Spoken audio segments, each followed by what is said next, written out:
July 14th, Strait of Hormuz, 2:41 p.m. local time. The blazing afternoon sun reflects off a narrow ribbon of water, just 39 kilometers wide at its tightest point. Beneath that light moves one of the most powerful concentrations of naval combat power on Earth, the USS Dwight D.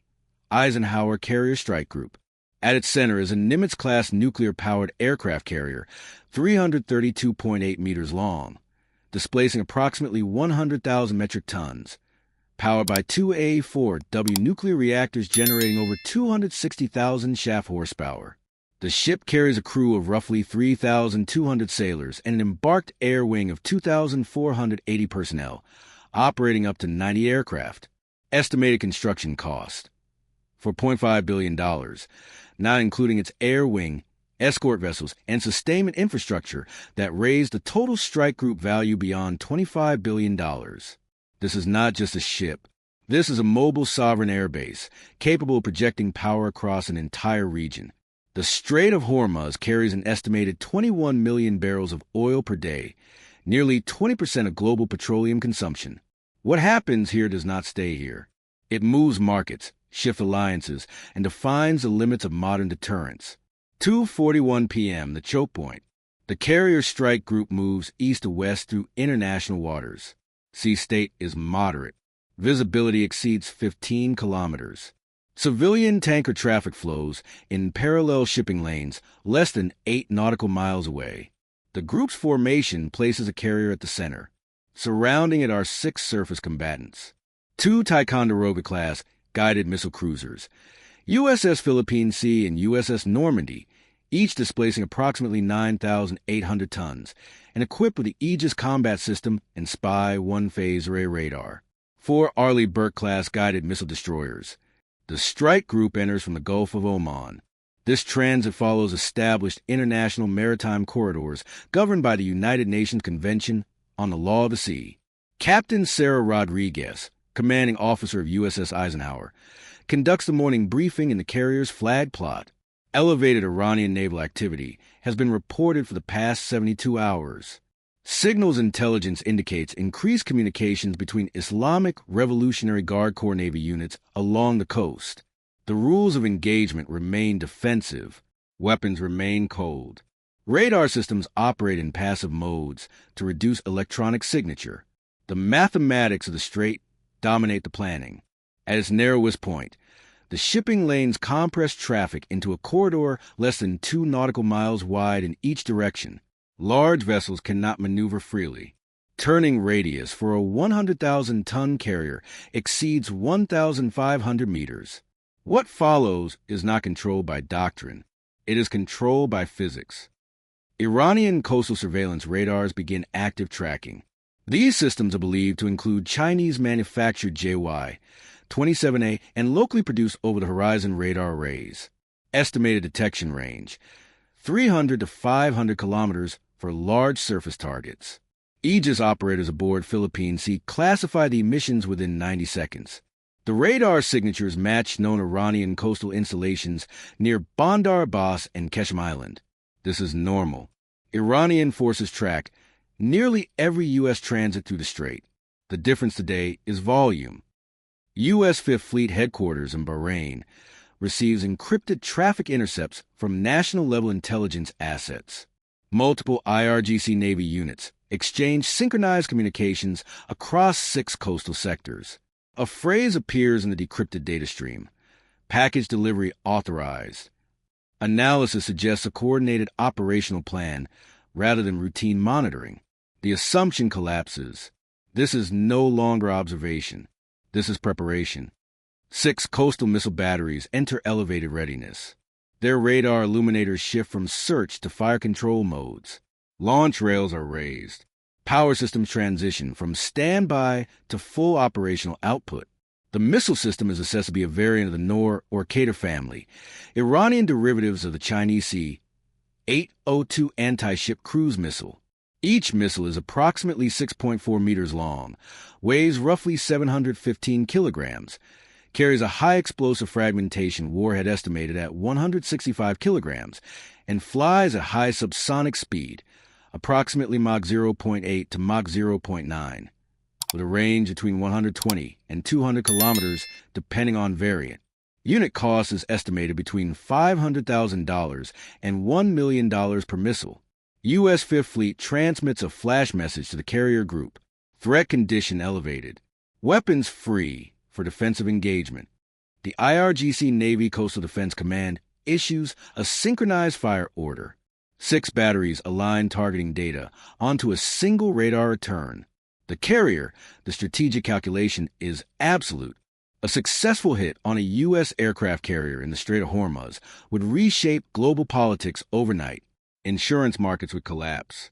Energy prices would spike. Deterrence equations across the Middle East would be rewritten. What they do not account for is a layered architecture of modern naval air defense. 24 missiles leave their rails in a coordinated salvo. 6 from Battery Alpha near Bandar Abbas. 4 from Bravo on Keshem Island. 4 from Charlie on Hormuz Island. 4 from Delta near Larik Island. 3 from Echo on Kish Island.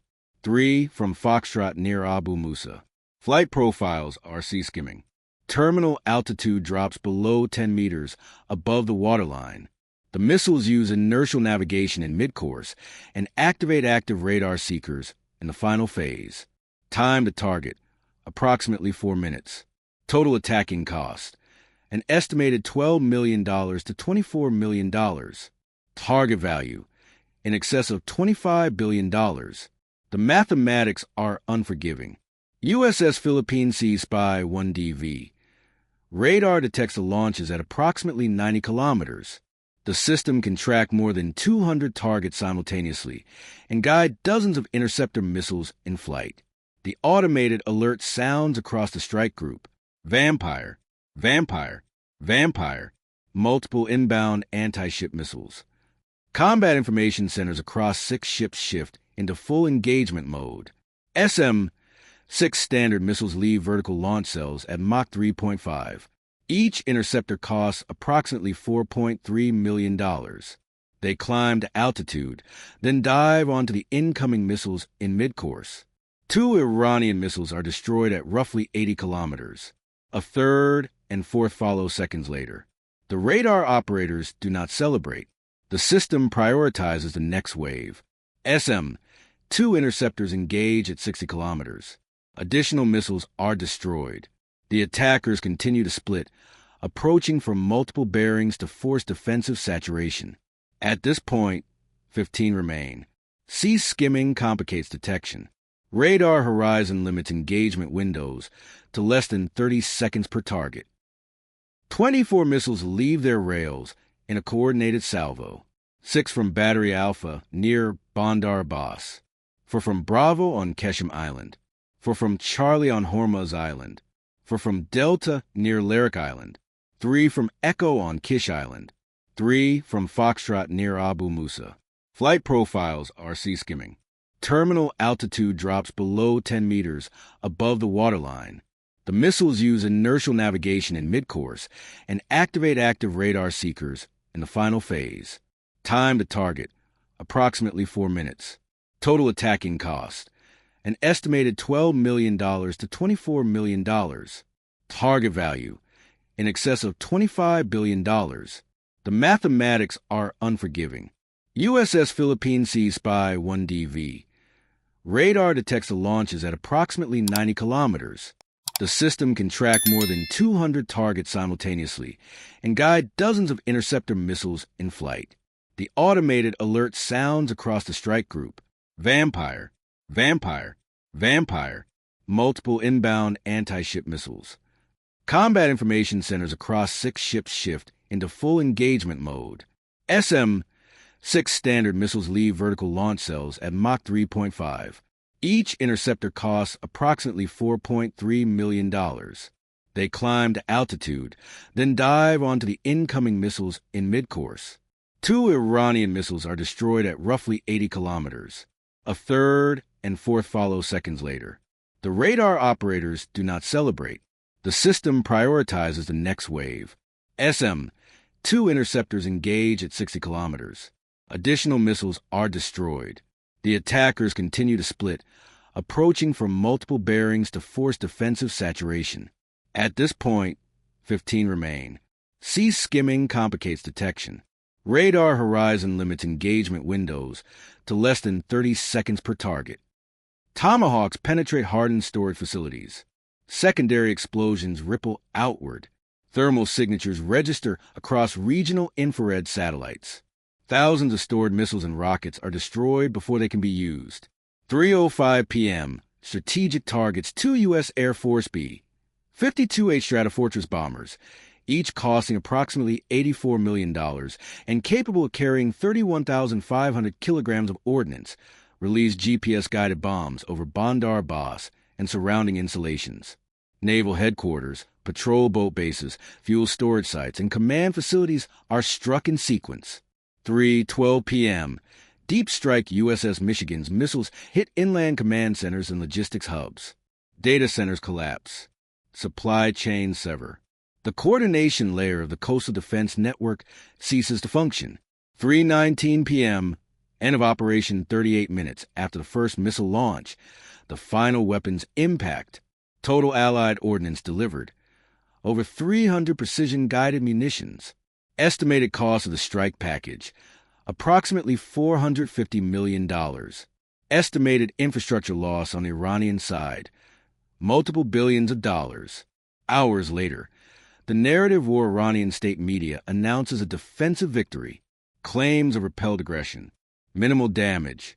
Commercial satellite imagery tells a different story. 14 military sites show catastrophic destruction. 6 missile batteries are flattened. Radar stations are reduced to debris fields extending hundreds of meters. Naval bases show sunken patrol craft and collapsed piers.